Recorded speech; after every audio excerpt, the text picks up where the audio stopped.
In September of 2018, deep in the Blue Ridge Mountains of Appalachia, a 27-year-old park ranger went back to solo overnight duty at one of the most remote stations on the Blue Ridge Parkway. 3 months removed from having her first child, her incision still healing under the uniform, her body not fully hers yet. Everything felt routine until she noticed the stain on the night janitor's collar. By the end of that month, she'd found 30 dead animals drained in a locked closet, watched a man she'd trusted for a year do something she still can't put into normal words, and walked away holding a key. Nobody, not her supervisor, not the old shift logs, could explain. What you are about to hear is the account. Her name is Patricia Frances, and this is what happened to her in the Blue Ridge Mountains of Appalachia, the story that, to this day, still terrifies her.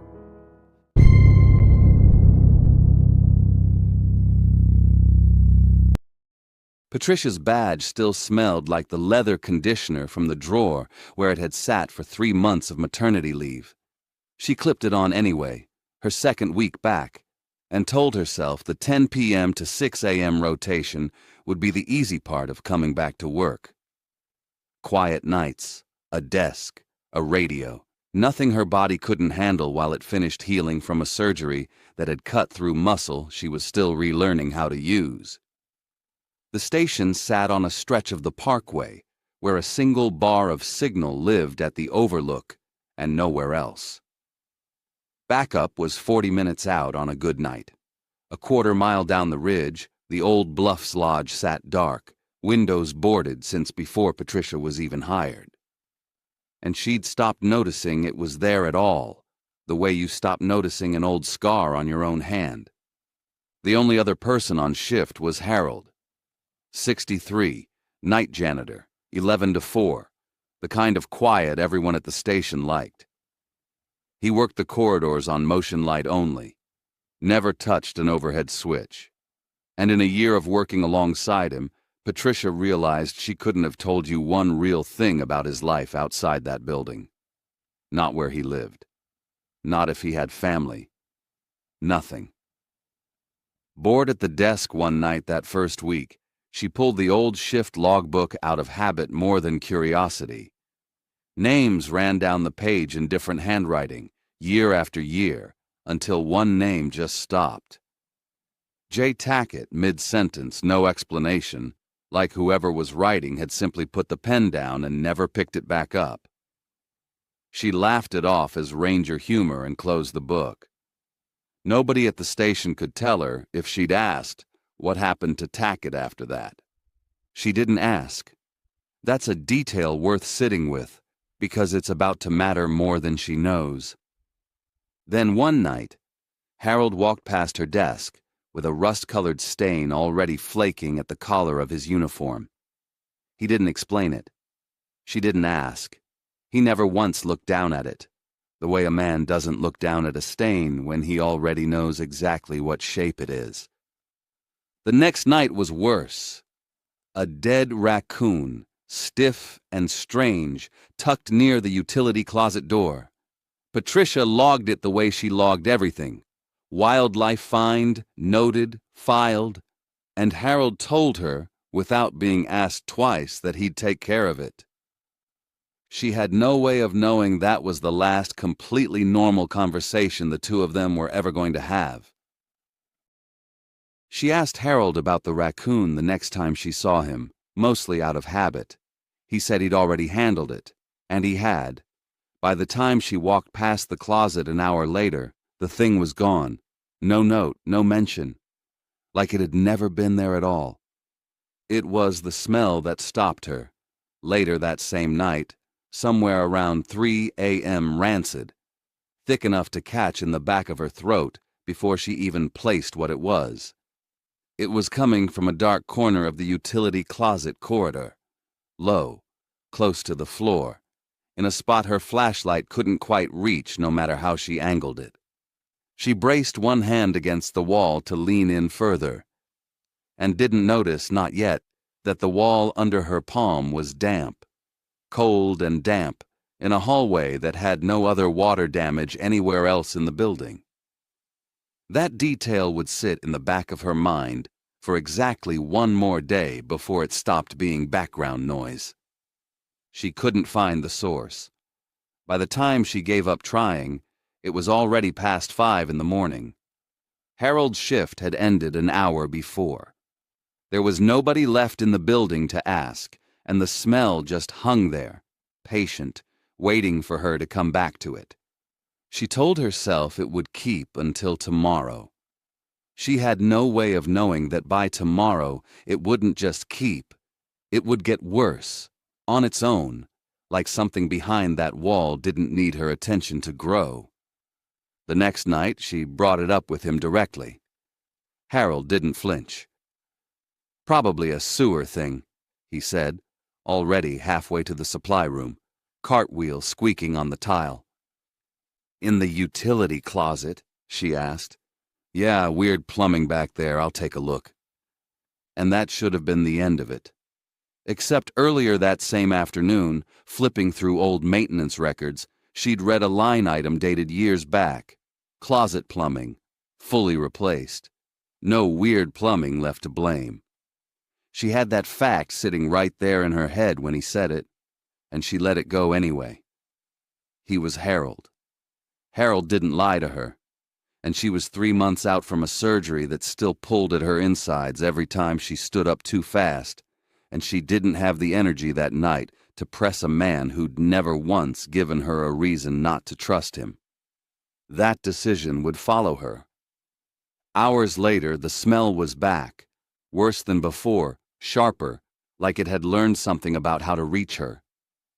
She went looking for Harold to tell him. Break room, empty. Front desk, empty. The maintenance closet where he kept his card, empty, cart and all, like he'd walked off mid-task and never come back for it. She followed the smell herself instead, because there was nobody left to hand it to. It was worse this time, not just present, but directional, like it was leading somewhere on purpose. She followed it down the corridor, past the vending machine that had been unplugged since before she started, past the break room door standing half open on a room with the lights already off. And that's when she saw it. A thin line of something dark, tracking along the baseboard, unbroken, leading in one clean path toward the utility closet door. She crouched to look closer, and her stomach told her what it was a full 2 seconds before her brain caught up and said the word out loud, quiet, just for herself. Blood. Not a drop, not a smear, a trail. The kind something leaves when it's being dragged, not spilled, steady, deliberate, headed somewhere with a destination in mind. She stood in front of that door for longer than she'd admit to anyone later, her hand hovering an inch from the handle, because some part of her already understood that whatever was waiting behind it, Harold had known about it the whole time and had chosen both nights not to say so. The door didn't want to open.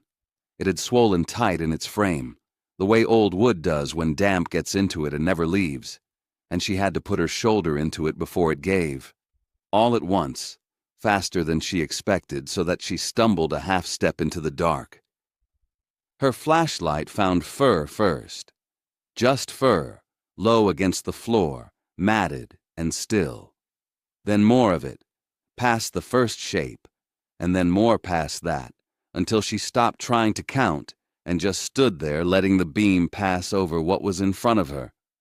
Raccoons, squirrels, 2 birds, wings folded wrong. Roughly 30 animals in total, stacked along the back wall of that closet in a way that wasn't random, arranged almost, the way you'd stack firewood if you were planning on needing it later. Every one of them drained, not torn open, not scattered, drained and stacked, like someone had been keeping a supply for something. It answered the smell. It answered the raccoon that had vanished without a trace. It answered the blood on Harold's collar, the stain he'd never once looked down at because he already knew its shape. All three questions gone, closed, right there in one beam of flashlight. And in their place came one new question, bigger than the other three combined. Where was Harold right now? And what was he doing while she stood here finding this? She didn't call it in.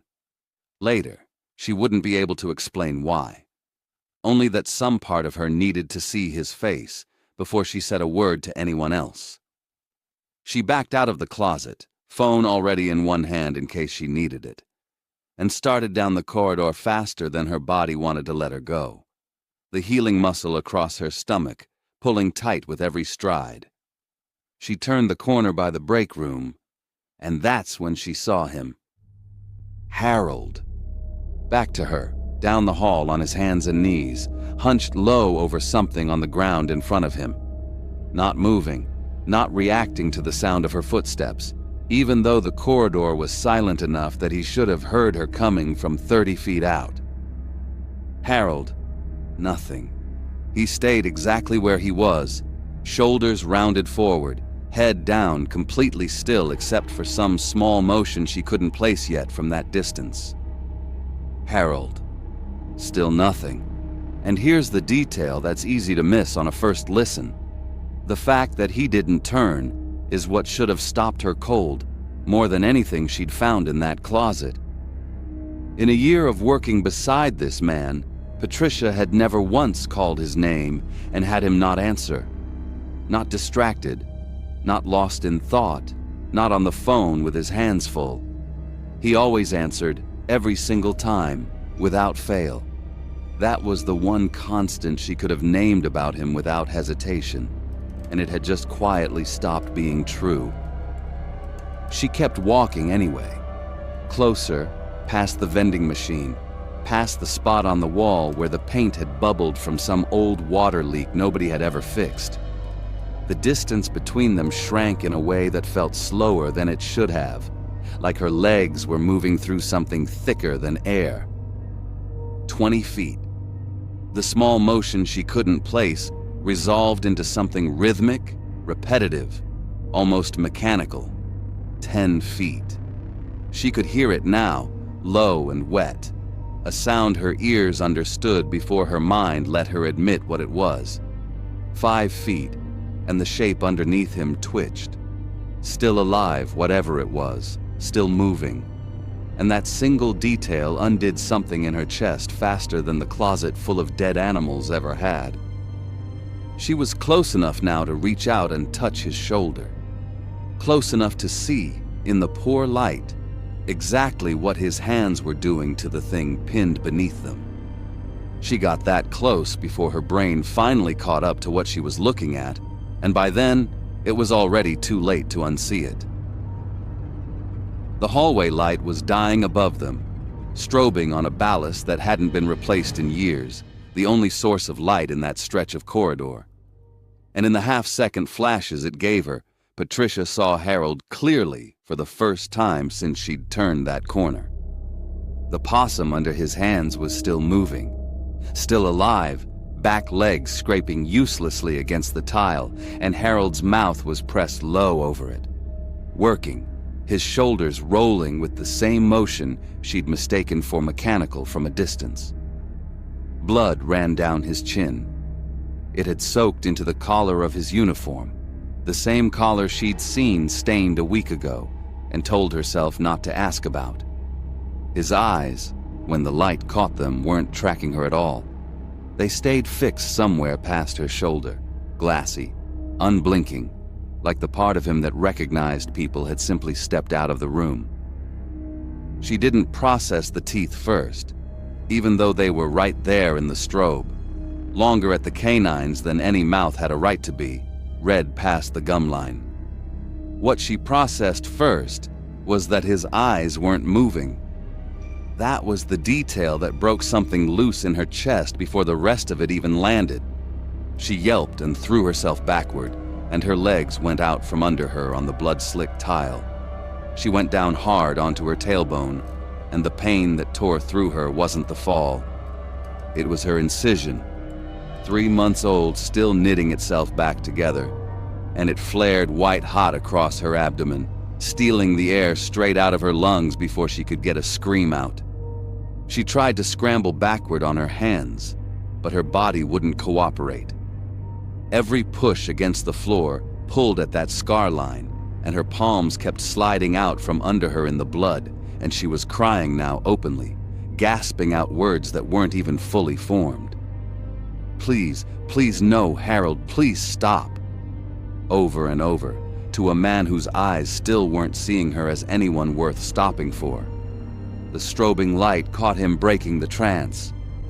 His head came up off the possum, slow at first, and then not slow at all. He crossed the distance between them in 3 steps, while she was still trying to get her legs under her, palms slick, tailbone screaming, the healing muscle across her stomach refusing to let her push up onto her feet in time. In the flash of light right before he reached her, she saw the rest of him. Not a monster from a movie. Worse, because it was still Harold's face underneath it. The skin around his mouth had gone pale, bloodless, in a way that made the blood smeared across it look almost black. His jaw hung open wider than a jaw should sit at rest. His eyes, up close now, weren't glassy anymore. They'd sharpened suddenly, terribly, onto her, like something behind them had just noticed she existed.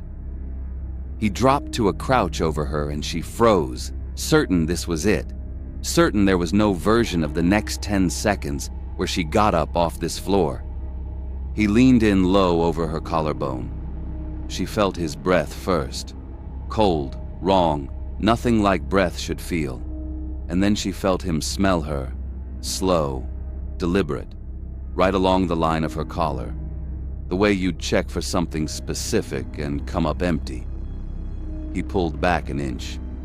Whatever he was looking for, he didn't find it on her. Then his hand, shaking, streaked red, fingers trembling in a way that didn't match anything else about him, dug into his uniform pocket. He pressed something small and cold into her palm and closed her fingers around it before she could pull away. A key. A single key on a thin metal ring, still warm from his pocket, slick now with someone else's blood. She opened her mouth to ask him what any of this was, why he'd handed her something instead of finishing what his body clearly wanted to finish. He was already gone. Up, turned, 3 strides carrying him past the strobing light and into the dark end of the corridor, faster than a 63-year-old man should have been able to move, gone before the next flash of light even showed her which direction he'd run. Patricia sat alone on the blood-slick floor, her incision throbbing in time with her own heartbeat, a key pressed into her palm that nobody, not her supervisor, not 10 years of shift logs, had ever told her existed. 2 weeks later, out of the hospital and back in uniform for a meeting she'd been dreading, Patricia sat across from her supervisor and watched security footage on a laptop screen turned to face her. Night after night of it, time-stamped, silent. Harold alone in the corridor, carrying something small and limp into the utility closet, setting it down, waiting, feeding, doing it again a few nights later like it was just another task on his rounds, unnoticed by anyone. For who knew how long before Patricia had ever picked up that logbook? Night shift changed for good that week. 2 rangers minimum, no exceptions, effective immediately, a policy that came down from somewhere far above her supervisor's pay grade, the kind of change that gets made once and never gets explained twice. While the investigation pulled Harold's personnel file, someone flagged something nobody had thought to look for. A name from years back, J. Tackett, who had resigned abruptly. No forwarding address on file, exit paperwork never finished. Like the process had simply stalled out mid-signature, and nobody had ever picked it back up. The same year, deep in an old equipment inventory nobody had touched since, 1 key was logged as unaccounted for. Never found. never replaced. The joke Patricia had made to herself that first week, the one about ranger humor and a name that just stopped mid-sentence in an old logbook, stopped being funny somewhere in that meeting. It had happened before, to someone else in a different year, in the same building, and whatever had happened to Tackett had never become a case anyone reopened. It had just quietly turned into a story rangers told each other on slow nights, the way people do with things they can't explain and don't want to keep looking at directly. Harold was never found. Not that night, not in the weeks after, not in the months that followed. His truck turned up abandoned off a fire road 11 miles from the station, driver's door hanging open, keys still in the ignition. Nobody at the station said the rest of it out loud very often, but everyone understood it the same way. Months later, Patricia still keeps that key on her own ring, next to her house key and her car key, close enough that her fingers brush against it every single time she reaches for either one. She's tried dozens of locks around the station on quiet afternoons when nobody's watching. Closets, old sheds, the padlock on the Bluffs Lodge gate, and none of them have taken it. She's stopped actively looking. She hasn't stopped carrying it. Some nights on shift now, with a second ranger sitting a few feet away at the desk, she still catches herself doing something she can't fully explain to anyone else. Listening, waiting for 2 specific seconds under those corridor lights, the 2 seconds where the insects outside the building should be at their loudest, right before dawn starts to break. She's never once caught them doing anything unusual. She keeps listening anyway. Her supervisor closed Harold's file eventually, the way files get closed when there's nowhere left for an investigation to go. But Patricia has never once thought of it as closed. Not really. Some files don't end. They just get handed to whoever happens to be standing there when the person carrying them finally decides to run. She still doesn't know what the key opens,